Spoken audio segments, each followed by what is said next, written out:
podcast. Walk with me. Let it rock.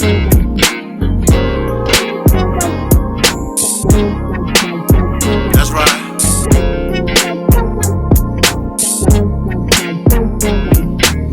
Wanting to be heard in the black man's world, simple. They're complicated, just relax and observe. Breaking down of our families, restructured communities. To wake up and see only your losers are free.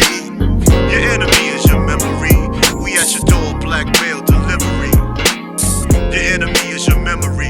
We at your door, black mail delivery.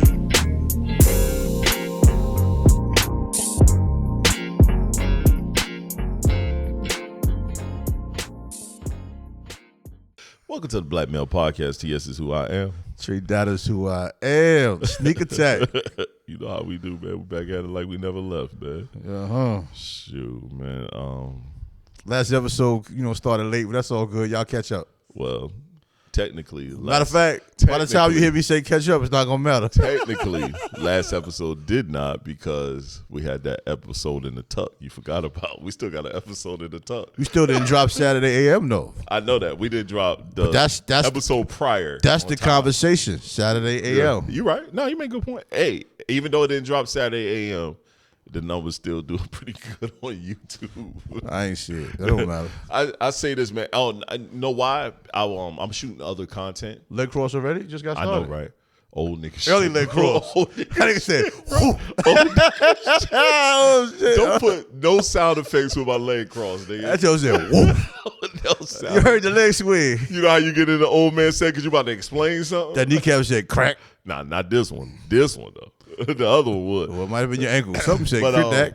I'm shooting other content because I'm putting some different content on, and I accidentally, I don't know how that happened, had some of the new content on our pod, and I had already rendered it, uploaded, but I always watch it. I watch it. Something told me to watch it again, and I watched it again, and I had to snatch it down. I had to re-edit it. Oh, it's all good. I mean, I knew it was something. I ain't tripping. So I was like tripping. Don't and matter. The reason why the audio had said 155 is because for some reason I didn't see when I saw 154 and I didn't see 155. 155 was me, you, and Jay. I didn't see it when I was uploading. I was like, what the fuck? I was like, huh? We at 155? Yes. When you rushing, you take bad shots. Yeah, I took a couple bad shots. Shit happens, man. Find over, man. This happens, man. Shit happens in life. It's all good. You know what I mean? Ain't nothing happening. But let's get to it, man. We got quite a bit to talk about. Yo, do we got to walk with me or nah? B this time? Nah, I didn't think of nothing. I ain't think of nothing either. I'm gonna think of something in a little bit. Might have to add something, but I got something I could put on there though. We talked about it upstairs. I just want you to say it on talk to the people. All right, then let's do it. All right, man. We're gonna jump right into it, man. First topic: does social media hoop mixtapes, overtime, balls life help or hurt young athletes' development? I have a young athlete, and I'll be honest. I don't know if it hurts. I don't know if it helps. I'm not all the way a fan of it, but I can't front. He watches a lot of not Ball is Life, but he watches a lot of hoop mixtapes. He watches a lot of hoop mixtapes, and he's like, and I asked him why. He's like, I'm still developing my game, and there's certain things that certain people do that I actually like. So I try to go, and when I go outside, I work on my game. I work on those moves. I don't think that makes sense. You know what I'm saying? That's not basketball. I get it. You have to know the basic foundations before you even come with them highlights if you really want to seriously be a basketball player. I don't have a problem with the highlights because, I mean, that is what it is. There's always highlights. We just have more cameras just out there, but a lot of players focus on these highlights, and what happens is when they progress in competition, they can't make a layup, they can't make a jump shot, but they can dribble, they can twin, they can hezzy like a motherfucker, and they can turn the ball over with the traveling, they can make bad passes because they're trying to do no looks and all of this. The basic foundation of basketball is going to be what gets these young people scholarships. It just is. You sound like an old nigga, I get what you're saying. And I am. When we came up and watched, when I came up and watched basketball, yes, we didn't have mixtapes like that. I watched highlights of players in the league that I like, and I took moves from Players them. in the league. Right, that I like, and I took That's moves from them. competitive basketball. Most of these mixtapes are rec leagues, and AAU ball, where they're not really calling travel, and they're not even playing any good defense. You have to be an elite player to be able to do some of those moves at an elite level. And I think if you have a balance, it's not going to hurt nothing. If you have a balance of anything, it's fine. Right.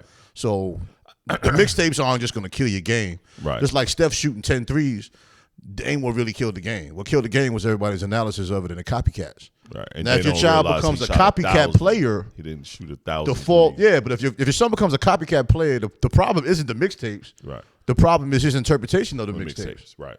So from the old guy, I'm just playing devil's advocate. I love them. I think they're entertaining. Right. But a lot of time when you watch all these hezies, you can't do that shit in the game. Nah. But this is the stuff kids watch. But I also think that's where we come in at.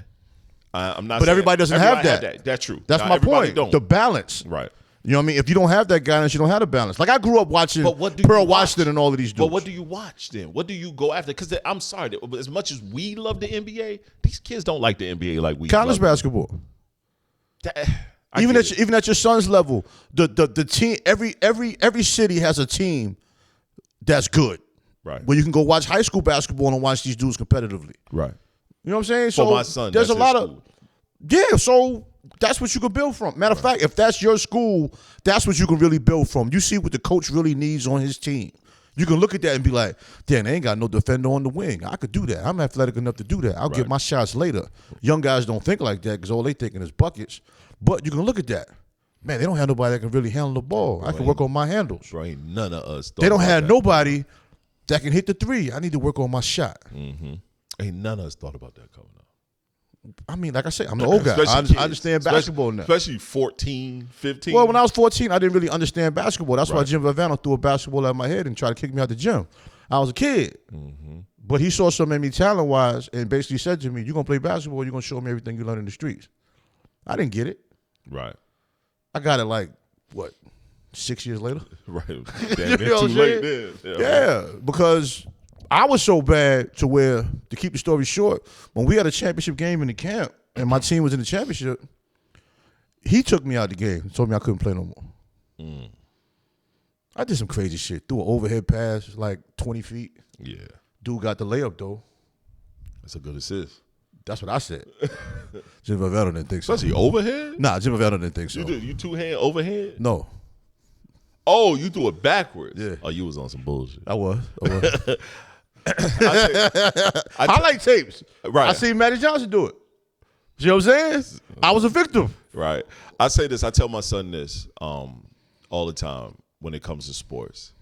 It's going to be his work ethic. It's going to be everything that's going to move him to the next level. It's going to be his work ethic, how hard he trains himself, how hard he takes challenges, how hard he understands you're going to fail sometimes, you know, how he's got to understand failure. He's going to have to push how hard you play on defense, conditioning, and all of that stuff. Like the one thing I give him, he has a foundation. And I can even say for myself, I was so good that I was also big-headed, where it was like, I'm going to do this. I'm going to do this. And then I made it to college to play ball. And a lot of young players don't have to be good, though. And I ain't had that. A lot of these young guys are big-headed and ain't even good. Yeah, but that's AAU. That's the bad part. That's AAU ball. AAU ball to me is a detriment to sports. It's another conversation. AAU ball, especially with these coaches, these predatory coaches, they getting extra money for shoe contracts, extra money for this, extra money for that. They let the players play down, so they playing against lesser talent, lesser skills, but they're up here and they should be playing in their actual age grouping. And then when they do play against their age group and they get their ass whooping, they're not that good as they thought they were. I think that I'm gonna be honest, because I'm putting my son in AAU after basketball season ends, but I'm actually putting him in AAU with people I trust, people I respect, people I know that's gonna you know what I'm saying. I'm not totally against the platform, but I think it's just as many bad situations as it is good. Right. You know what I mean? So if you're monitoring the team he plays for, like you said you're going to do, I think it makes sense. Because they need to play. They need to play against competition. Right. And some of these coaches are actually doing a good job. some are doing a great job. But I think the ones that are highlighted are the ones that do a poor job, where they're just putting a bunch of athletes out there and just dunking on everybody, and there's no real basketball being learned. Right. You know what I'm saying? But I think that's what every platform, you're going to have your good and the bad. And as a parent, that's when part of parenting steps in. You try to put your child in a good situation. But there's nothing can be taken away from working on your handle, Yes. working on your shot, Yes. working on your agility. Those are the basic things Agility. that even guys like Kobe Bryant worked on throughout his whole career. Mm-hmm.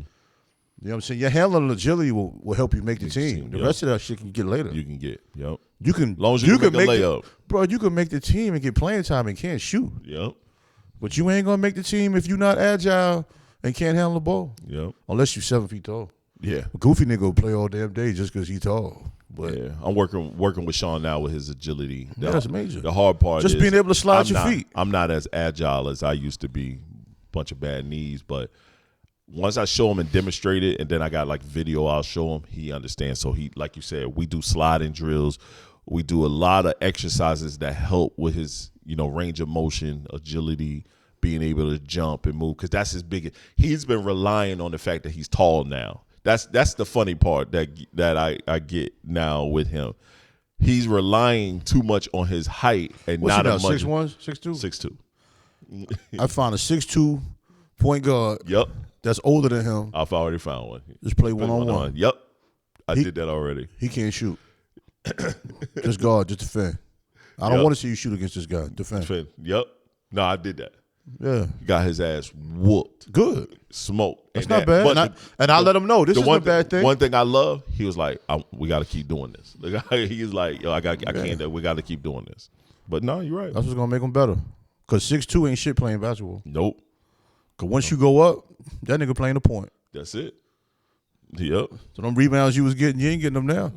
Because you ain't going down low. You can go down there. You can sneak a couple boards. Yep. Yeah, it's different. But it's cool. I just like whatever keeping these kids off the streets, man, and keeping them busy, man. Sports is a good thing for all youth on all levels, man. I agree. We got to keep them active, man. That's one thing, bro, I love about being a parent. And then sometimes I also be like, am I doing too much? Because think about how I grew up. Single parent home. I was in the streets a lot. I played a lot of basketball, though. Don't get me wrong. I ran around, and then I didn't have to be in the streets doing some of the things I did, but I was in the streets doing a lot of stuff. I learned a lot bumping my head out there, playing ball. I like that you put that part in there. Yeah, because didn't have to.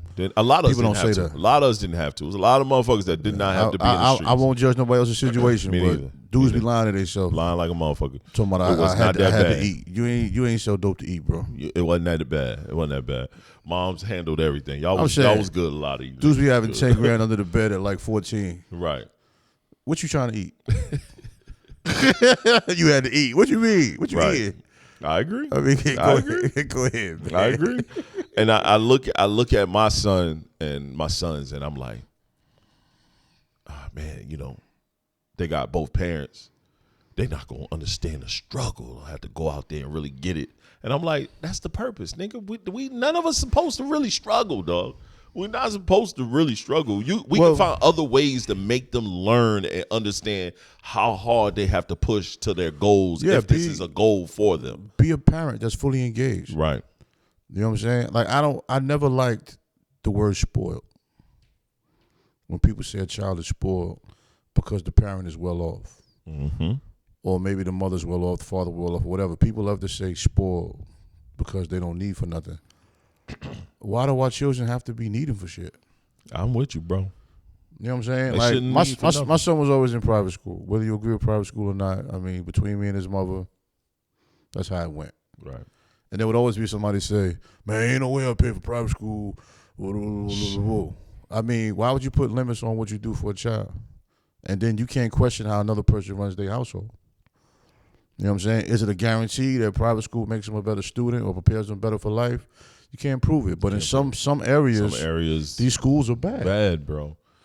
Hell you know what I'm saying? Are all the private schools good? Nah, man. Nope. But for me, I'm not anti-private school, but I do hate when they force the religion on you in school, or when they say And that's they're the sad teaching, part. A lot of private schools. or when all they that. say they're teaching Christian values. But see, like in bigger cities, there are a lot of black private schools that aren't preaching the Christian values and all that. They're just private schools. Right. They're just heavier on education and maybe the sciences or maybe the technicals. You know what I'm saying? Right. I love that kind of aspect. Me too. But we here in North Carolina, we don't have that. We're in the Bible Belt. Yeah, so if it's a private school, It's going to be religious based. Yeah, they got Bible study and they're teaching most of the time Catholic values. Yeah. Bro, I'm adamant about that. My son, right, definitely. My son, my youngest went to public school. Bro, they try to say he was he needed to be in special needs, all this other shit. And they're quick to do that. And too. they wanted to throw those extra tropes on my kid who was just bored. Now he had his new school, he had a charter school. They give him so much work. Bro, he out there killing. He killing. He ain't doing bad. His test scores going up. He's done a lot. I'm looking at him like, and he said, yo, I love my new school, Dad, and this, that, and the third. And he's telling me the reason why he loves his new school, the work that we doing. He's not in none of those no remedial classes. Everything is on point. The teacher said out their mouth, our kids don't have enough time to get in trouble because they are too busy. I'll tell you this, and I'm going to say this. I know I've never said this on the podcast. If I could pick a career that I think would be rewarding that I would actually love doing, it would be teaching. If they actually paid what the teacher should get. Yeah. Because even with your son, I'll give you an example. I could be around your son 5 minutes and know ain't nothing wrong with his ass. He just don't know how to sit the fuck down. That's it. I would not have a problem with him. I don't give a fuck if you run around. But before you run around, do this.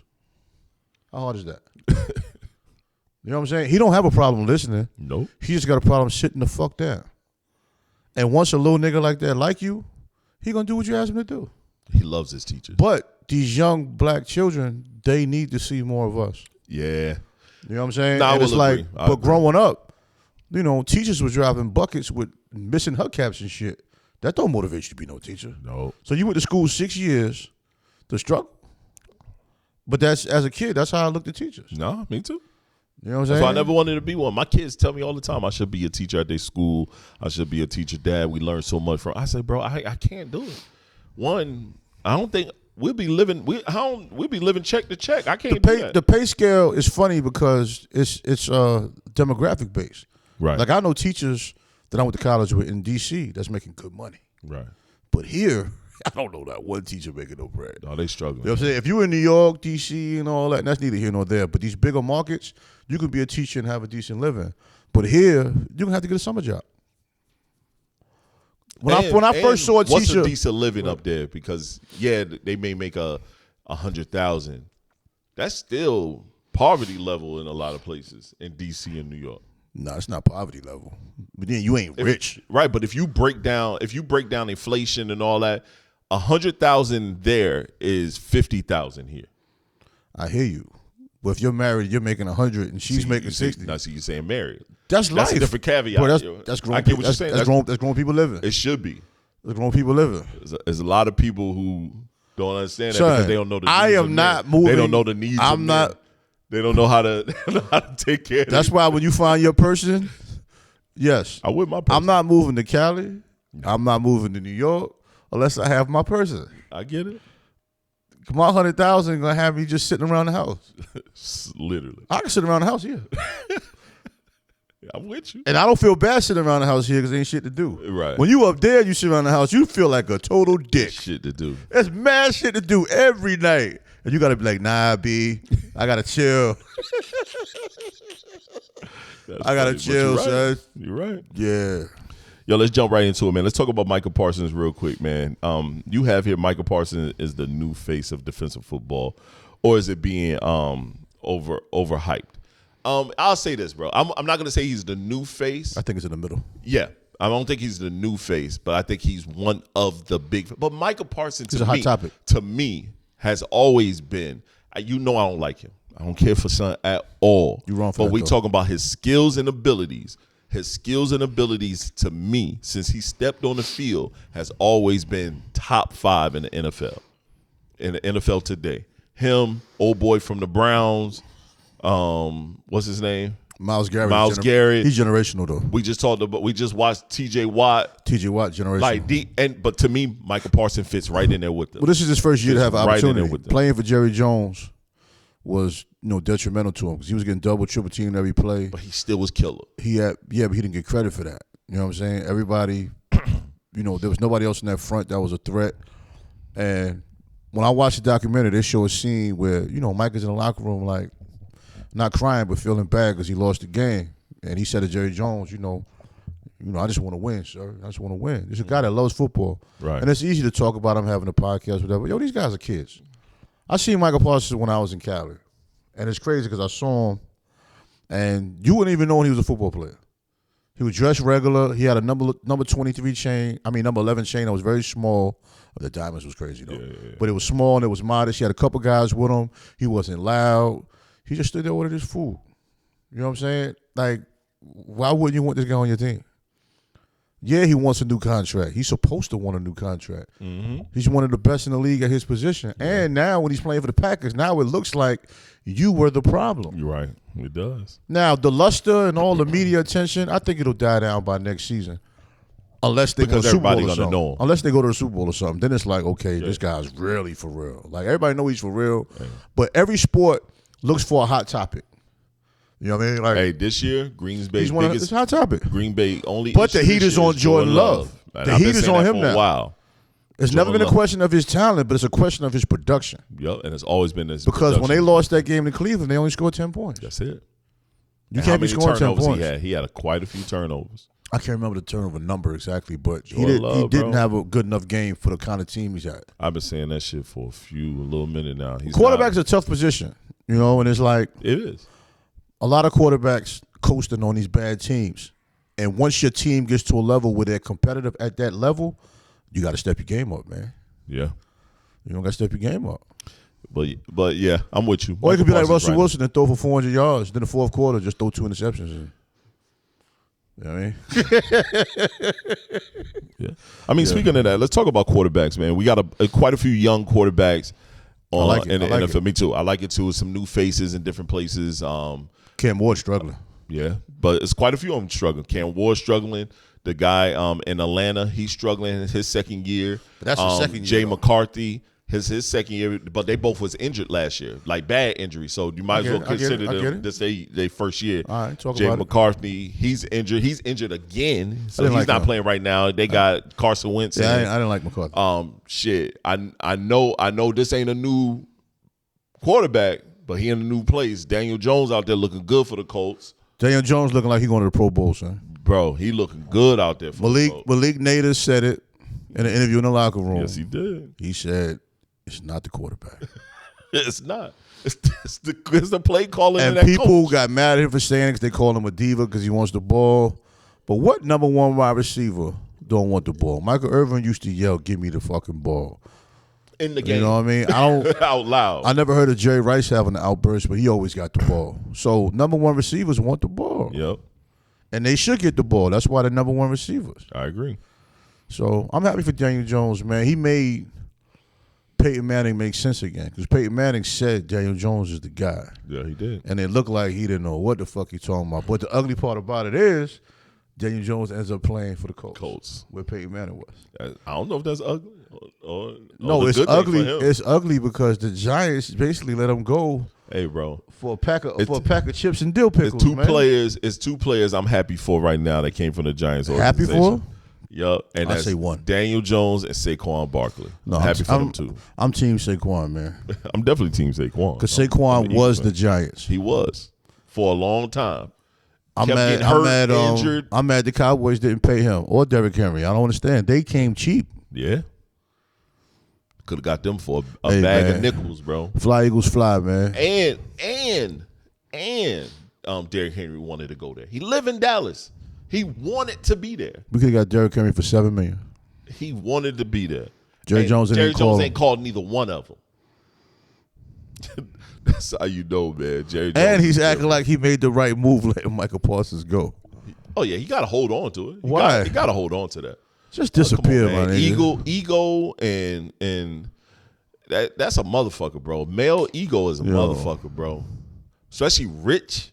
Billionaire male Son, ego? just go away, man. He ain't never going nowhere. He gonna Please. he gonna pull that wrinkled face up in front of your camera screen hey, every goddamn. That's why I'm. Hey, I'm an Eagles and Packer fan right now. Fuck the Packers. Crazy. Micah That's because Parsons, they in my man. division. Fuck them niggas, man. I mean, We it's gotta what play it them is. niggas. I feel you.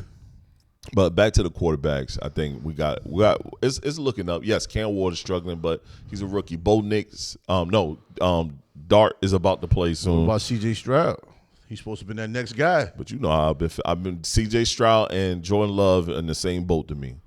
They productivity got to start matching their namesake. People forgetting about C.J. Stroud. He just Yep, because he been looking like ass, and he be the reason why they lose these games. And that's the bad part about it. Dak Prescott needs some of the heat that some of these other quarterbacks is getting, man. I don't know why he gets so many passes in the media, bro. Because it's Dallas. Cut it out, man. This guy is so mid. He throw for hella numbers. His numbers be hella high. We talked about numbers upstairs. It means nothing. You don't score. Dak will have 500-yard passes, and the Cowboys will have 3 points, bro. That's why I fuck with my quarterback. Jalen Hurts will pass for 160 yards and have 4 touchdowns. 4 touchdowns, baby. Easy. That's football. Last game he scored for. That's how Troy Aikman used to do. He threw for 182 yards, 4 touchdowns. He was I forgot what it was Control like. the game, Control man. The game, son. We're gonna win. Beat the Rams. You just dinking and shout jacking. out. What's the dude from the Rams? Shout out to him for what he said. He was like, they asked him about Jalen Hurts. He was like, man, y'all keep talking about how he can't throw and he's not. He's a damn good thrower. He's an NFL quarterback. He can play. We got to stop saying this. What does it mean when you can just throw a great deep ball? I mean nothing. Russell Wilson throws the greatest deep ball in the league right now. Yep. And it means nothing. Can't win for shit. Can't throw a slant. You can't throw a deep ball every pass. Out route. Can't throw a comeback route. He can't even throw a slant. That's what I just said. Can't throw a slant. Can't throw an inside route. He can't throw shit. Take a pick. Take a pick. Shit. Post. Nothing but a deep route. Just run. That deep route be pretty though. They do. It be looking good. That's it. If I was Jameis Winston, I'd be mad as hell. Like, y'all just gonna skip over me? Play me, man. Let the rookie sit another game or two. You throw 2 interceptions. Shit, play me. We just got you here for comedic value. Play me. Yo, Ice Cube, that album whack. Damn. So let's go right into this narrative. That topic came in with. I'm sorry, bro. Yo, shout out to the Big that Three. Album whack. Shout out to the Big Three. Yeah, I love it. Fire. Big Three's I love fire. There's a couple of y'all albums is whack. That album, cut it out, man. A couple of y'all albums is booty cheeks right now. I don't know. It's disappointing to me with some of these albums when a person gets to that level. I don't know if you're not putting the work in. I don't know if you're just got a bunch of yes men around you or a combination of several things. You gonna listen to that Mariah Carey album? I didn't know she dropped out. Yeah, she dropped out. I'm not listening to that shit. You ain't gonna listen to Mariah? Nah. Okay. She lost her voice a long time ago. DJ Fresh, you gonna listen to DJ Fresh got album? DJ who? Fresh. Fuck that man. Okay. Fresh was the Whole Foods. I know when that Mobb Deep album dropped, we definitely gonna listen to that. I'm We're gonna listen to that. We might even do a special review. We might sit down and review and listen to that. That's gonna be fire. All right, since you said Mobb Deep, I'm gonna throw this out while you're looking for the next topic. Mobb Deep did a song, "Drink Away the Pain," where they made references to different liquors and how it was therapeutic to pain and medicinal. That's always been my word. Q-Tip was getting into Islam at the time, so he didn't talk about liquor. He talked about clothing brands because that was like his vice buying clothes. That verse was genius. Mm-hmm. We were talking about MCs that's lyrical, and Q-Tip name never comes up. Mm-hmm. I thought that was a genius piece of work. How he just took clothing brands and flipped it. Right. Just had to throw it out there because he said Mobb Deep. The culture is deeper than people conversations, man. Everybody talks about this surface level stuff. We got some great product out there, man. I agree. And like I asked upstairs when we talked about just lyricism, you know, what makes someone lyrical? What makes this? What makes that? I think. Good question for the people. This is gonna end up getting clipped. We're gonna see what the people say. You know what I'm saying? Yeah, it's You know what I definitely mean? We definitely not going to agree on everything, which is fine. That's the beauty of hip hop. But go ahead. But yeah, I always try to figure out what's lyrical. Like I hear people say Jeezy ain't lyrical, and you even said that you think he's a vibe. I feel like lyricism is based on the eye of the beholder and how it resonated with you entirely. When I hear certain Jeezy records, and it's quite a few of them, to me, the beats be on point, choruses on point. That's what makes a good song. But when it comes to, for me, lyricism is what the words this person is saying resonates and strikes a chord within the listener. Okay. For me, Jeezy strikes a chord every time I listen, where I'm like, I can resonate with it because I've done certain things that he's talked about. I've been a part of certain things, or you hear him talk about telling stories about, you know, how him and his people are coming up, or how he's doing this with his mother, or how this with his, like now he's talking about his kids and stuff like that. He got a lot of foundational things going on. So we start talking about lyricism, then people talk about Eminem. I don't think Eminem is lyrical at all. It's just all wordplay. Phenomenal wordsmith. He's a phenomenal wordsmith. You can't resonate with nothing that man says. And I'm from Detroit. Well, nothing that he talk about fits in. Nothing that what we did. Like, there's a lot of people in Detroit that will continuously hold Eminem up and hug him and keep that cocoon on him and won't allow people to talk about him. And that's cool. I understand it. I get it. He made it from the city. He's someone that reps the area well. I get it. I don't like it. I'm not. Well, all MCs don't resonate with life. Some MCs just represent having fun and having a good time. Right. Some MCs just represent, you know, therapeutic moments. It's just escaping from the reality. It's not lyricism. No, it's not. So Redman's not lyrical?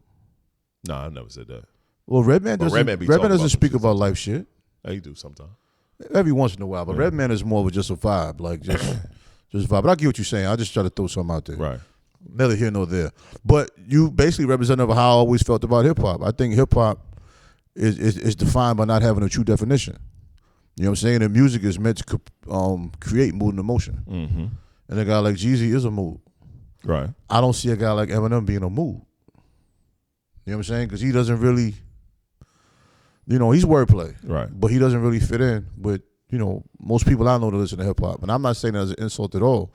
I think he's earned his credentials. He's earned his sales. Right. I get it. When he performs and all these people are out there going crazy, I get it. I mean, he's phenomenal in what he does. There's probably nobody that tells stories like he does, but those aren't stories that resonate with me. And I don't even think he'll be insulted by that because everybody's not going to like what you do. That's true. And I can't say I don't like Eminem. Right. If Eminem has a guest feature verse, I'll peep it. But a whole Eminem album, it just hasn't been for me. There are quite a few MCs that a whole album aren't for me. And we talk about them all the time. Like, you know, I know people love them, but it's like, you know. Yeah, I'm an album guy. I think the first two Eminem albums, I got them. I bought them. But see, that's when you're still fascinated by the introduction of a person. Right. And after two, you start to realize, okay, this ain't my person. This ain't for me, right? And they cool. Well, I mean, since we into it, and you know, people gonna clip this up. People gonna be mad at me. They about the Eminem take. And I don't give a fuck. It's all engagement. I ain't a we fan. Don't have to agree. I ain't a fan of the shit. I like, but we don't agree. Let's go into this. Who's more influential long term? Tupac because of his message and passion, or Biggie because of his flow and storytelling? To you, once again, people, this is what we feel. So to you, who will be more influential long term? And they've been both gone for what? Almost 30 years now. I would say Tupac for this reason. Tupac had a book that came out with poems. Tupac did movies. Tupac had songs that will be used in movies, like stuff like Dear Mama and Bring Out a Baby and stuff that talks about. But have it. But go ahead, continue. But still, it still has staying power. Okay. That'll reach, you know, further than I think what that Biggie stuff would. Plus, Biggie didn't live long enough to have a huge catalog. You know, Pac had. They're both the same age, pretty much, when they passed. How many records Biggie got? One was a studio rap because he tried to get out of his contract, and one was. All right, then. Pac got like 1 million songs just floating around in the world. And a lot of that you don't hear today. But big stuff you hear today. And I'm just fighting on the other side because I am a Biggie fan. But that has nothing to do with what I'm saying. We talking about impact. Impact But doesn't mean you have to be on TV. It doesn't mean you actually have to be in the movies. But impact, long-term staying power. When we say influential, not there's impact. people that love Pac that wasn't even alive when Pac was doing music. Because they got parents that feed that into them. Yeah, there's not a lot Just of people that's doing that with Biggie. That's not true. Nah, That's not true. That is true. That's not true at all. That is true. That's not? a blanket statement. That's a blanket statement. That Whatever statement you say on this topic will be blanket. That no one can prove. But you call None of it can be you can't call proved. it a fact. You can't call a blanket statement a fact. We cannot do that. Nobody's saying this is a definitive fact. There's no way you can say anything is definitive fact when you're asking which one you think is better or which one you think makes more sense. I think Pac is more impactful because I've been in places like Cali where you can just be minding your business and you seeing Tupac jackets on all the time. That Cali stuff around a lot. Well, I've been in places. No, I don't. I'm saying where I've been. Hold up. No, you throw now you that want some around. bullshit. Now you want some bullshit. You speak of Detroit because you got history there. I'm speaking on what I see. When I go there, you will see Tupac paraphernalia all over the place. When I go home to New York, I don't see a lot of Biggie shit like that. I see Biggie shit, but I don't see the same thing. There will be museums based on Pac. There will be classes based on Pac in universities. Some universities have a class based on Tupac. It's only one university that does, but I get it. It's been more than one university that did it. I get it. It's been more than one university that did it. I'm definitely going to speak on the Biggie side. I think Biggie was way more influential. You can continuously hear his music everywhere, damn near. Films, same thing you said, could be for Pac. You do hear for Big. His beats, his music, different references, even what he raps about, a lot of artists utilizes and use every day, still to this day. His storytelling is still outmatched. You could play a Big, the only first two albums, you could play them first two albums and you feel like them shits came out today. You cannot do the same thing with Tupac when it comes to his albums. You can't play that shit and feel like, yo, I can still resonate. Tupac influence ain't even about his music, though. His influence is mostly just his imagery. His imagery is more popular than his music. That makes it even worse for me when it comes to Big. You just said impact. You didn't say whose music was better. We talking about influence. That's still that all a part of the influence is all encompassing. I mean, yeah, I hear you. That imagery, that Pac image that he left was just crazy. I mean, it's no right or wrong answer either way. But Pac is more of an image than music. Today, you don't hear nothing about Tupac. You'll hear more about Big still today, even when it comes to top. Nothing about list. Tupac. I can't agree with that. But that's even your the top perception. rapper Right. list. Nothing. I don't hear nothing about that man. That's crazy. I don't. To even say that, that's wild. Now you wild. Okay. Nothing. I don't know. I don't hear nothing about him. Okay, so if you hear nothing about him, that means nothing's being said nowhere. Hey, that's a possibility. Nothing is definitive. You said that. Nothing is definitive. All right. I'm just hearing so your opinion. I I'm just want to know basing the premise. on where I'm at. I haven't heard anything, and I'm everywhere. Okay, I'm in a lot of different places. Now he's everywhere. We're going too far. I mean, I do. I be in a lot of different places. Okay. I be in a lot of different places, man. All right. You know what I mean? I'm just saying. Is hip hop therapy for black men, or has it become more of a trigger? I don't know about that. And neither one. For me, it's neither one. It's not therapy nor a trigger. I think hip hop is being used in a way to bring to speak on bringing us down more than other genres of music. That's the whole problem. And I think that's the problem. I think that's wrong. That's the problem. Yeah. Because hip hop for some people is therapy. Hip hop can be negative, but there's negative in every genre of music. Yep. Hip hop is the only genre of music where a topic like that will go viral, and people that claim to be a part of the culture will just beat up the culture for a whole hour. I think when it comes to hip hop, because it's predominantly black people that really listen to it, or it's referenced, the artists are predominantly black. It gotta have a negative connotation for it. It gotta be put with the negative things. But do you think hip hop should have subgenres though? Not to cut you off. I think all music should have some level of subgenres. Okay. I think all music. We can't be blank. Yes, hip hop should be the total umbrella, but under hip hop, we've always had backpack.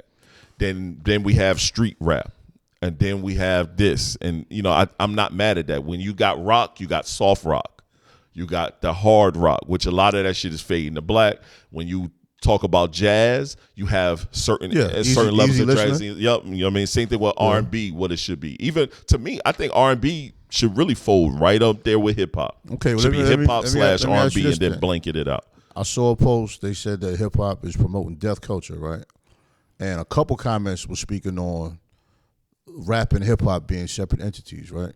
Mm-hmm. And they were saying what people consider rap more so fits within death culture and not so hip hop, right? That's what I'm saying as far as separating, with subgenres. But my only issue with that is people will take a few songs and use that as if it defines the culture. Yep. You know what I'm saying? And if the records that are popular maybe this year because they went viral on the internet, that doesn't necessarily define the culture because there's a sample size of people that are fascinated by that shit. Like, people are fascinated by death and drug addicts. Yep. You know what I mean? So when people make this drug addict music, it becomes popular, but that doesn't define the culture of hip hop. You got artists like Kurt Cobain who might have spoke great about, who performed records that maybe highlighted this and also highlighted death, highlighted drugs. But drug addicts and rock and roll don't get bashed like hip hop. You got country music. They sing songs about suicide all the time. Same things. Yep. But hip hop, if it's a suicidal record, you're killing the community. You know why? The problem with that is too many young white kids that also listen to hip hop. So now that you have young white kids also being influenced by things that they so-called favorite rappers do, when they're influenced to be suicidal and kill people from rock music is fine. Right. But because it's white on white. As soon as Lil Johnny and so white on white is right, and Lil Suburbia in Montana has a skull cap on, sagging his pants, and wearing Timbs and Jordan 1s, the first thing you getting influenced by that nigga music. You ain't see when the dude caught a charge, he tried to blame it on Scarface music? Yep. That's the way to go. It's easy, bro, because you know why, bro? White America can visualize. That fits their narrative more in white America. Oh, you did this crime because you got influenced by this rapper. You know what I mean? Oh, this rapper made Brad Johnson. Now you start pulling up Brad's background and all this shit and what he's talking about. Oh, that's why you was influenced by that. So now I can see, all right, it wasn't him. It's the music that he listened to. So now I'm gonna lessen your time. I don't like that. I'm gonna do an ankle monitor, and then you'll get therapy so you can be purged of that nigga music. Yeah, that's crazy. That's wrong. That's crazy. But if we say we was influenced by Scarface the movie, that's okay. The first thing to say, you can't be influenced by. You can't be influenced by entertainment iterations. We're not able to do that. You said iterations. Do your thing. My bad. Let them cook. All right, let me throw some out here real quick. When we do these pods, you got the clips that get out there, man. And what confuses me with people that comment on sections, you gotta understand this is a show. Right.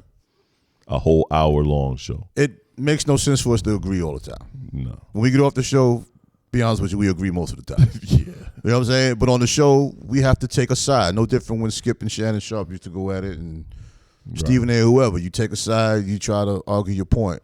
And people get in the comments and they actually want to say crazy stuff. For the first time, I had to block a couple people because they were just outrageous. And I'm not big on the blocking thing, but it's just, I'm not going to deal with disrespect on the platform or me personal or my brother. We're not doing that.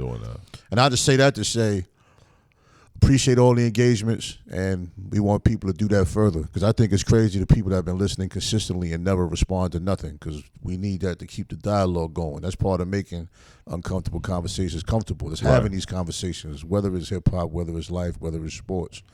It's something to build from. And, go ahead, continue. Just throw that in there. No, you make I don't think people get the basics of this.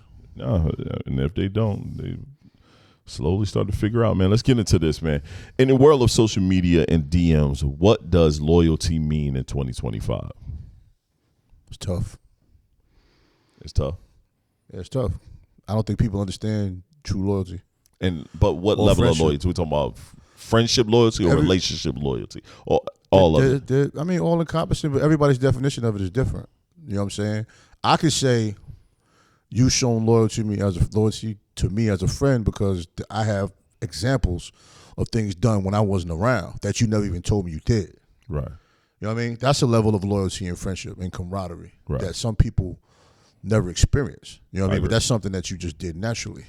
Right. You know what I'm saying? Mm-hmm. It's social media, I think, is taking the genuineness away from people, because people will follow your social media page instead of just calling to check on you. You know what I mean? They feel like they're checking on you because they follow your page. And I had somebody actually had the audacity to say that to me. I follow you on social media. I see the things you're doing. I said, that's not me, though. You know what I'm saying? I could be in a swamp of depression and still post a clip from the podcast or post music that I'm promoting because that's something I'm trying to promote to the people. But that has nothing to do with me internally. Right, I agree. See what I'm saying? So for my father to pass and people just to check my social media to see what I post on there, that says nothing. You know what I'm saying? You ain't check on me because I'm not going to put personal stuff on there. Nah. Or you listen to certain songs to hear what I say, but you don't check on me. You know, social media and DMs and all that, I think it's taking the genuineness away from relationships, whether platonic or romantic to a certain level. But that only happens if you allow it, though. I'm not blaming the platform. Nah. But I think people allow the platform to overtake them. Right. Yeah. I get it. We've had times where we might be DMing or texting, and one of us will just call and be like, yo, fuck it, man. I got to say this right here. Yeah. I can't type this shit. Yeah, we do that regularly. You know what I'm saying? If it's something that got to be explained, but so many things are unexplained and misconstrued because a person will be mad at you over a text message and then tell you why they're mad. Or something you said online, they mad at you. And I'm like, I didn't say that. Or that's not what I meant. If that's what that's how you took it. Right. Because even at my father's wake when I spoke, you know, my niece had said something I said that people might have took it a certain way. And in my mind, that's not what I said. Right.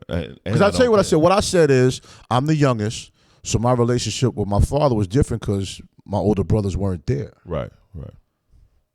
She was saying to me, people can take it as if I said my brothers weren't there. They weren't there when I grew up. I'm talking about when I grew up. I'm not talking about now. See what I'm saying? So people, it's like people, I don't want but to I get it. Your I get it because people, I should know better now from podcasting. People hear parts. Right. You know what I'm saying? So, and I'll repeat what I said. If I say I grew up the youngest, so my brothers weren't there. I grew up the youngest, so that means they were adults. Right. So I spent more time one-on-one with my father than they did because I was by myself. Right. That has nothing to do with the time spent with him his last days. That's not what I was speaking on. No. If someone took it that way, I can say without question, I don't understand how. I'll say this, bro. Matter of fact, you were there. I was there. I heard what you said. I forgot about that. Yeah, and I you was referenced there. it, and me and you talked about it later. I understood exactly what you said. Oh, shit. Damn, you was there. He was there. I was there. I remember when you said it. Yeah, okay. I can shut up now. He was there. So I'll say this. Not to sit on your sister, your niece. Who gives a fuck? Who gives a fuck if people took it the wrong way? It was you spilling your truths out at your father's homegoing ceremony, and you said nothing wrong to demean any of your brothers, and you said nothing wrong to demean your father's legacy. You just stated the relationship that they had wasn't the same that I had with my father, being that I was the youngest. That's what you said. That's exactly what you said. You was like, hey, I didn't grow up with my brothers and my father. We didn't have the same relationship like they had. You know what I mean? And then you was like, I'm the youngest, and this is what, and then you went into what y'all went through and the things that y'all have done. That make fucking sense, bro. You are significantly younger than them. Significantly. So it's like, yo, and did they have to come to North Carolina when you moved, when y'all came in? Nah, they been gone. That's why I was by myself. You by yourself, bro. Yeah, I was by myself in New York. So you're by yourself in New York, and you're by yourself in fucking North Carolina. My middle brother is 7 years older than me, and my oldest brother is 11 years older than me. Them two different relationships, bro. Yeah, them relationships you're not gonna have. Son. I was with my father as an old nigga. So for me, whoever took it away, I think that's the problem. Because we offer social media, I think that's the problem in a lot of family dynamics and dynamics. Think so? People are worried about what outside. Well, shit, that could go with social media too. People are more worried about what outside people think and feel about what's going on inside. Okay. Because if you look at social media, we talk about social media today. It's a lot. I see a lot of us, older people on social media, guarding, like really doing things based on what people outside think. As somebody right now that I know follows the platform, I know follows things that my wife and I do, and they're really be trying to do things to make it seem like a lot of shit is groovy where they at when it's not, by creating this fake thing for people to see and to push what to influence what people are outside, influence what's going on inside. The one thing I love about me and my wife, we don't give a fuck about what none of y'all think. We don't care. We do us. We keep it moving. We show y'all what we want to show y'all. You will never know the true us. We don't do that shit. The fraudulent activity is the problem. Yeah. I mean, just be yourself. I think that there's a level of privacy that needs to be with every relationship. Always. Damn but right.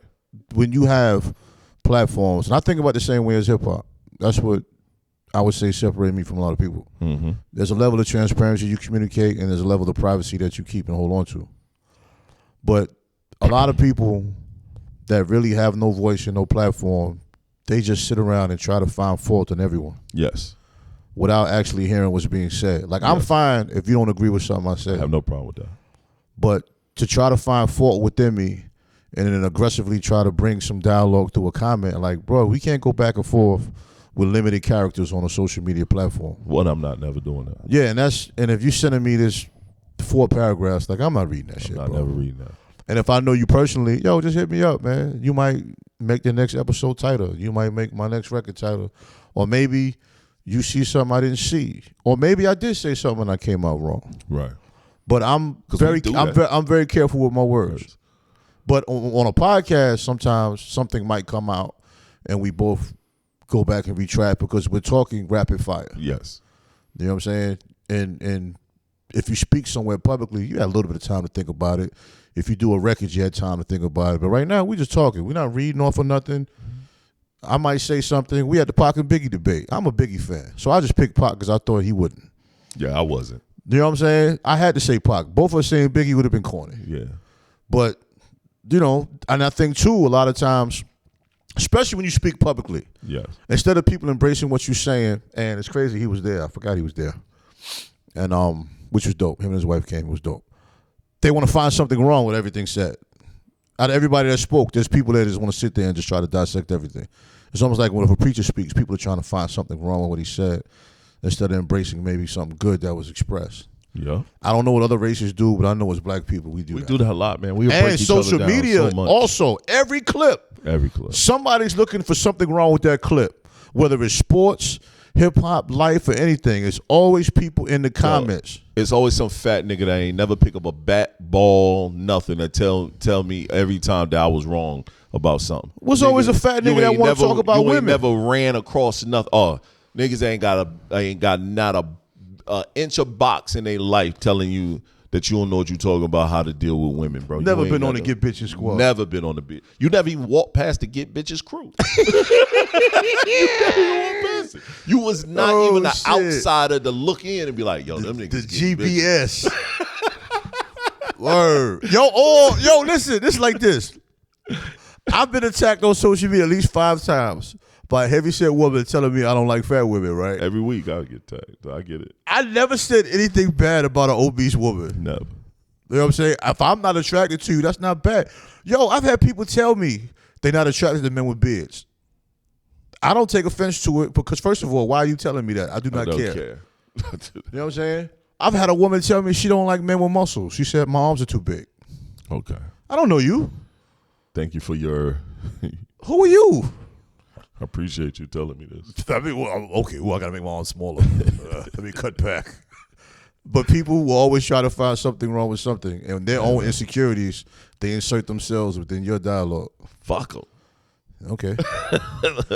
That's going to be a drop I'm going to add to the board. I'm going to just be present. Fuck them. As a people, we got to do better. No, we don't. I don't even care no more, bro. If it ain't my circle, if it ain't the small, limited people within my circle, I don't give a fuck about nothing society-based no more. Still, we have a duty as a podcast. You're right. Okay.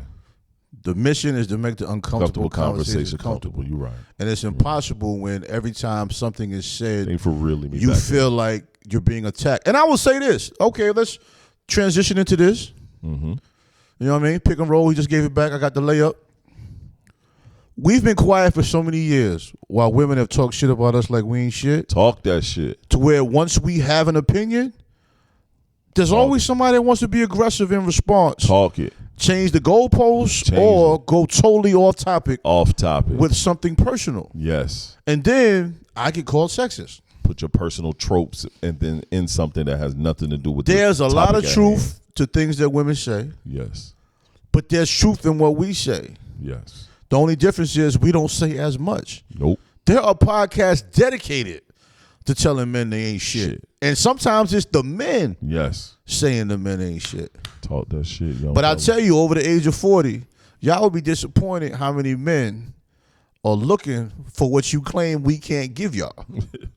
Y'all just picking the wrong niggas.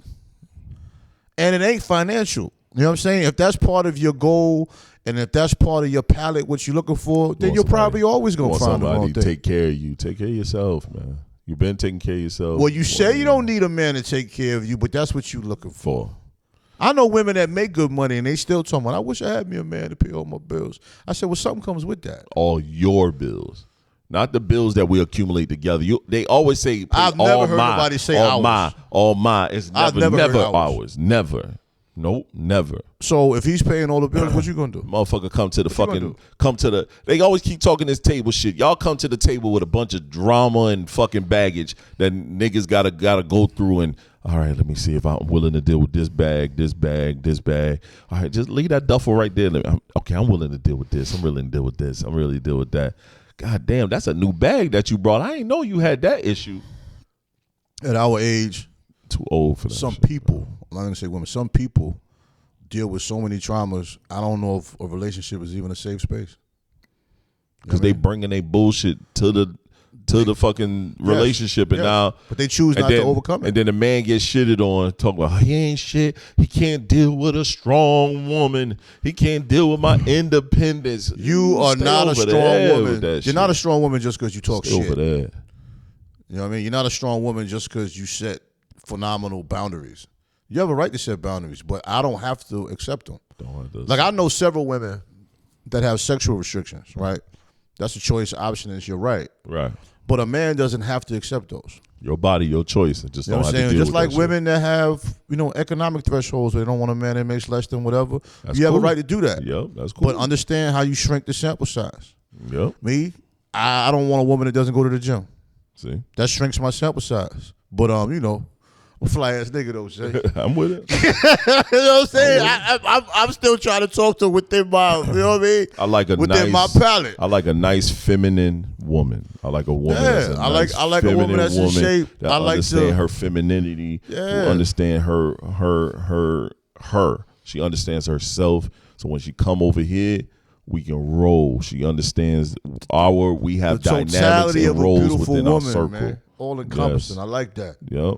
Fuck all that other shit. I want to be able to love to hear you talk. Yep. Love to hear you laugh. Yep. And when you walk by, I still look at you like, damn. As soon as you start talking that independent bullshit, I'm cool. You keep your independence over there. Hey, man. Because we over here, nobody's independent. I ain't independent. You ain't independent. Nah. We dependent on each other. I need my support system. Yeah, we dependent. We dependent on one another. Ain't nobody independent. I ain't that strong, B. Motherfuckers be talking that independent. I play that game, though, but I ain't that strong, B. I'm with it, bro. Fuck all that independence bullshit. We dependent on one another. Fuck all that. Get on my nerves, that shit. Yeah. Damn it. Independent your ass by yourself on that vacation. Last topic of the night, man. Why is therapy still taboo for so many black men, and how do we change that? I'm gonna be honest. As a black man that have gone to therapy, my wife and I were talking about our own. We don't need couples therapy, but also having our own therapist for communication for ourselves. Because sometimes, yes, you could talk to your significant other, but it's also good to hear from someone that you don't know. I think it's still taboo because it's hard to trust this independent person. You know what I'm saying? It's hard to trust that independent person or trust people in general with some of our traumas that we may have, and I hate that word trauma, but some of the things the shit that we have with ourselves. That word is used too much. It's used too much, so it's hard to even use that dumb word. It's like narcissist. You just feel like an idiot when you use it right. Right, and it's like everybody else uses it wrong. When you use it right, you just feel like you're in that soup bowl. Right, exactly, and that's why I hate it. But it's one of those situations where you have some shit with you that you want to get off your chest, but you don't want to burden your partner. And your partner is not burdened by it, and most of them shouldn't be. But still, it's like, I want to get this out, but I want it in a safe space. But a lot of times you don't feel like it's a safe space. I think why do we feel that way though? I think we need. I'm gonna keep it a band, bro. I haven't seen a therapist, like, say I go to a therapist that's a black man. I can't relate to this person. You can't say that. That's a blanket statement. I know it's a blanket statement, but I'm looking at this person. Therapy is so much different now. I know it is, but I'm looking at this person. I don't know if I can relate to this person. I'm looking at this person. You're walking in the door with that attitude, though. I am. That's a fact, but I'm giving you. You act like that when you go to the doctor? Yes. Because some doctors, they don't really relate to us either. No, but that's why I chose the doctor I have, and I've been with this person for now. Then you can 10 still years. possibly find the right therapist. That's true. I'm not saying it's easy. I'm playing devil's advocate because that's something I'll be diving into. It's just hard for me, bro. I see some little squeaky nigga. I don't know how many of them. Him, so. I don't know how many of them actually look like me. See, you get what I'm saying. Well, that's a bad thing that made me mad. With that's you right now, but see, that's my motivation for it. If I'm doing a Zoom call, when I come on, you see me, I look like your people. Either way, you know what I mean? Whether you're corporate or you from the street. Because you know the whole part of therapy is breaking down the wall. And that first wall is that I don't know you, I don't trust you. No, I know what I'm saying, I don't know you, I don't trust you. What I'm saying to you, the dynamic is shifting. And it's going to take time for you to catch up to it. But I'm only just saying that for just being in there and meeting different therapists. The dynamic is actually changing. Now there are, I hate to say regular people. People like us that are getting into it that we can relate to, which is still a new phenomenon. Right. It's a relatability. I had to be with Pastor Anderson and be at that seminar at the movie premiere and see some of these local people that are doing it and realize, okay, these are some of us. Some of them, they weren't like us. Yeah. But there were a few like us where you could sit down and, you know, the key to therapy is just making a person comfortable. Comfortable, bro. And a lot of these people, I know I won't be comfortable with. Bro, you just look like you haven't experienced nothing I'm talking about. It's only been 2 moments in my life where I've did therapy where I was like comfortable with the person I was having a conversation with. The first therapist was a pastor. He was a pastor. He was in Florida. I'm sorry, his name is slipped from my mind at this moment, and I want to call his name out. The pastor was a therapist? I found out later he was, but I didn't know that he was at the time. I was never a fan of pastor therapists. I didn't know he was, but he was us, and that was the thing. Yeah, he was relatable. He didn't bring. You know, he remind me of Pastor Anderson. Because the first time I met him and I told you about it, that guy's different. He was at a Bennigan's having a men's conference with all the guys. I was there serving, and it was all black men, and they did not once speak about church. They did not once bring out the Bible. They were just talking real shit. And as I'm serving them, walking back and forth, I started crying. I walked away and started crying because the shit that they were talking about was the shit I was dealing with. Yeah. And the pastor at the time, he stood up. He said, "Young man,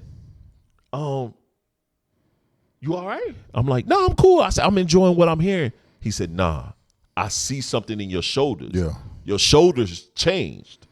Mm-hmm. I said, I told him, I said, "It's a powerful message that y'all doing right now, and I'm going through some things, powerful information." He gave me his card, didn't even have pastor on it.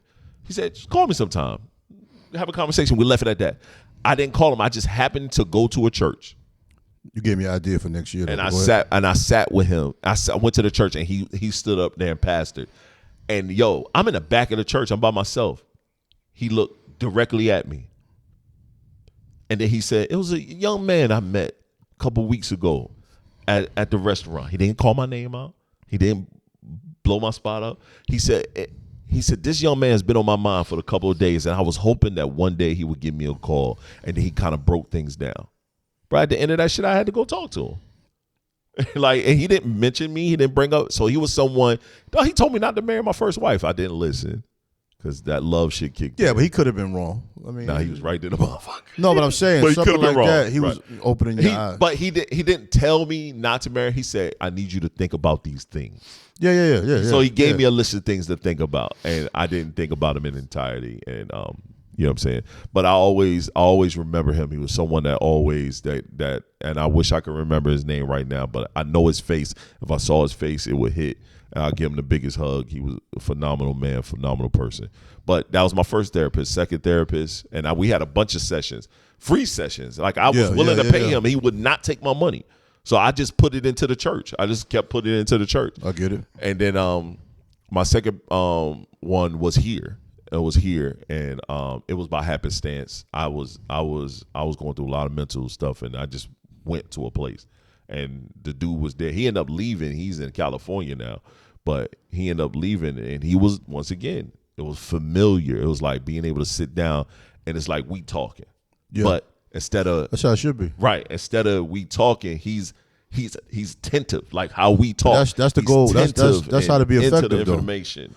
Yeah, that's how you be effective. Yep. The person you're talking to has to feel like you're fully engaged. Mm-hmm. But that gave me an idea for next year, man. We should like once every 3 months do a forum. That's not a bad idea. Where we moderate it and we just invite people and we have the guests. Yeah. And we ask the questions we asking, but we have it platform. Right. I'm with that. Maybe 10 people. Yeah, we can do that. Random 10 people. We can do that. Invite 15. Yeah. Because niggas don't be showing up. No, you're right. Nah, I'm with that. Men and women. And, having a good discussion. I know I took over the topic, but ain't no such thing. What's your thoughts on that? 'Cause you had some great rebuttals. You had some great rebuttals with that. Well, with me, coming from the therapist side, Mm-hmm. I look at it differently now than I used to. I used to think it was stupid. But I had to learn, I'm not going to say the hard way, but I had to learn organically the value of it. After meeting people that look like me that have been doing it for decades. Right. And then even going into my own studies and learning about myself. And even within learning about myself to a position of being a therapist, still falling short with certain ways and having friends step in to bring me back to where I need to be, which shows we need each other within this process and journey of enlightenment. Hell yeah. You know what I mean? But that's also what therapy can do. Therapy really is just helping you put your mind back on road. It's like a GPS. It'll help put your mind back on track in ways you might not be able to do on your own because life can be overwhelming. Sometimes our brains get cluttered. Sometimes we need that conversation with a neutral person to declutter. Yes. Sometimes your relationship can add additional clutter because as men, a lot of times we hold in certain things because we always want to produce. We always want to be effective. So a lot of times we put personal things on the back burner, and that is detrimental in the end. And that's not a knock on a woman at all. This is a man thing. Right. So, miss me with that shit. It's just a fact. A lot of times we'll have issues with you or a situation. We'll take your side just to make peace and try to fix things and create things that make things peaceful. But it's tearing us down in the process. But that's something as men we have to deal with and work with. Yes. Women, y'all have things too. I just don't know what they are. Yeah. But this is the Black Male Podcast. Yeah. So we can relate to an extent, but then it gets to a point where we gotta bring it back to what this show is about, and it's that's about why I feel us like as men. that forum would be dope. I think it'd be us as real well. That's You know a what great I mean? idea. Just like we're gonna have women guests as well. Right. It's easy to listen and have your own personal perceptions of us or me. I don't know. People always talk about me and not him. I don't know. It's crazy. But that's fine. He can be the guy. You got to be a good cop, bad cop. I'll be the bad cop. But uncomfortable conversations are powerful. They have to. You have to have those to grow. Yeah. Yeah. And I just wish more people would be okay with therapy. Matter of fact, over the last month, I've had 2 females mention to me how they're suffering with being depressed. And it's rough because a person will tell you that, but you can't suggest things to them to get out of that depression because they just have the representation of this is just where life is going to be. Right. And some people think that. And you can't force it on somebody. I can understand why they think that, but I get it. I get what you're saying. It's almost like health and wellness. I Yes. can't force you to change your diet. I can't force you to go to the gym. You have to get to a point to where you feel it has value. Right. Then we can have that conversation. Now, I can ask you how your health is doing, and hopefully one day it'll stick. I can ask you how your mental health is doing, but a lot of times people are just programmed to say I'm good, or if they do say something is wrong, they just deal with it. I'm down to like a lot of women go home every day to a man that's just mentally just draining the fuck out of them. Oh my goodness, I can get You know that. what I'm saying? Yeah. And a lot of men Go home to women. same thing. Yeah. So a lot of people There's a lot of people doing have we all household going through the situations same that are just situation. draining. Yeah. And that person that's draining you, that person ain't got no soul. Yeah. So they don't care. A person with no soul ain't worrying about none of this shit. Got to choose your person right. You know what I'm saying? Choose your person wisely, man. You can choose your person wisely and still choose the wrong person. But that person, if they're even a person with a soul, aren't going to just totally drain you. Yeah. The wrong person can totally drain you to where nothing is left. My grandfather told me as a child, as a child, I don't know what the fuck he's talking about. Right. He said the right woman can make you feel like a king and you can accomplish anything, but the wrong woman can break you down to when you feel like you're nothing. And this is an old 95-year-old man at the time. I'm young, just sitting up under him laughing. You love the old niggas. Right. But he out there, it's giving stuck. you. Yep. He opened up a core memory and applied. That's it. why I tell Put it people right there. always drop bars to the young people because they might not get it now, but years down the line they get it. And even with the relationship with my son, he's 31 now. I can tell certain things I've said he remembers that I don't even remember. Yeah. Because I remember one time one of my partners asked my son about some simp kind of activity, and he was like, "Well, you must don't know who I am. I'm the son of Corey Henderson." Like, you know what I'm saying? But you know what I'm saying? It's like, that's just my example in a joking way. It's just they hear you. Yeah. Even people that listen to the podcast, whether the numbers are 5, 10, or 5,000, Right. there's power in people listening. There's power in dialogue. You know what I'm saying? And this is. Everybody's life is a platform, whether you're on social media or whatever. Like Right. You're on this earth to make every day should be your opportunity to be a better you and to have a better example of life, a better quality of life. But it all depends on what you put into it. And therapy sometimes it's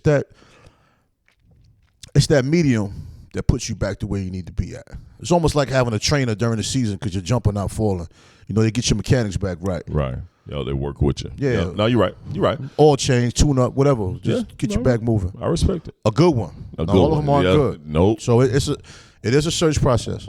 It definitely is. It's definitely a search process. But it's worth it. I haven't found one yet. I definitely want to find one. Yo, if you're a therapist out there, hit us up, man. Let's talk about coming on the pod. Let's have a conversation. I know my guy's a therapist as well. He's in the process. Yeah, but you don't want to go to your friend. I don't want to go to my friend. You don't want to go to your friend. friend. I also want to bring you on the pod. Let's have a conversation. Let's talk. Let's see where you're at. Oh yeah, we going in on the guests. We'll like you to be local though. Yeah, we're gonna be going. We're in the Triangle. Yeah. We're in North Carolina, so we're in the Triangle, Raleigh, Durham, Cary area. No goofy guests. No goofy guests. Yeah, yes, please. Don't come with no goofiness. Come ready to provide proper information. We're going to give great questions. We're going to have great topics. All races and ethnicity also. All races and ethnicity. We do not. Yeah. We trying to not build. segregate. We build. We trying to build. We're gonna surprise you with a few guests too. Yo, we got some stuff we lined up. Yeah, man. we're gonna get this going. Yep. So you want to go ahead in the pod? I think what you said earlier was great, but do you got something you want to end the pod with? Oh yeah, that just went that direction. Yeah. Well, I'm gonna keep it on the mental health, man. The way the universe works, man, psychologically, where you're at as a person affects your surroundings and the people that come to you. Yes. Right? This is going to be 2 podcasts straight. I complimented this guy, so I guess it'll be it for the year. I met him at a time where I was on an enlightened journey and growing. And that's probably how our friendship kind of connected, because we both were at that point. We weren't there, not close to being there, but we both had our minds set on going somewhere. I wouldn't have started back doing music if it wasn't for him. I wouldn't have had certain ideas to do other projects if it wasn't for him. I wouldn't have my situation back on track if it wasn't for him. So what I'm saying is prioritize your growth, prioritize your journey to enlightenment. And as you go through that, you're going to lose some people. But as you grow, you're also going to gain people that are growing as well. And that's going to be part of your journey of building. That's going to be a part of your excelling. It's going to be part of your progressions. And you're going to need that. Never underestimate the power of you trying to better yourself. And every day is a new opportunity to move forward in that direction. Yep. That's funny you even brought that up, bro. The wife and I were talking about this on the way coming back from Charlotte. Man, I don't like cussing. We were talking about this on the way coming back from Charlotte, and I said, I remember when the Black Male Podcast, the day it ended. I remember the day it ended when it was 3 of us. I remember that day like it was yesterday, and I remember the day it started and started this way, which made it even better. And I told her, I said, if it wasn't for Trey and I talking on social media, that what we talked about earlier, him and I talking on social media and building a bond off of music, and then knowing that we were in the same place, he brought something to the Black Male Podcast. He brought something to what I'm doing as a podcast network owner and what I'm doing as a podcast that made this so much easier. Because normally I would have quit this shit a long time ago. Yeah, it's not immediately rewarding. No, it's not. And it's not rewarding on the surface. It's been many a day I thought about quitting this shit, but when my bro has been a part of this, it made it so much easier because we both really building off of this, off of one another, and it's so much easier and comfortable when you have someone that you trust. We talk about that loyalty piece. When you have a level of loyalty and admiration and respect for the person that you do certain things with, it's so much easier. Like, I will never change this relationship for nothing in the world. I love the last guy that was with us, and that's my guy. We start back talking, but I think we would not have been still doing this if it was just him and I. You and I have a certain dynamic and reverence for one another that makes this shit so much easier to do and fun to do. And we're friends for real. So when these cameras go off, we talk for another 20, 30 minutes and then we talk the rest of the week. You know what I mean? Yeah, we're both busy with our own lives. The talks after the show are many times better than the show. Better than the fucking pod, bro. Yeah, better than the pod, but some of the things we can't say on the pod, some of the things we can't say. B. Nah. You need to relax. There's no walking with that one. But yo, this is the Black Male Podcast. TS is who I am. Tre-Dot is who I am. And we'll catch y'all next week, man. Y'all figure it out. For sure. Peace. Yo.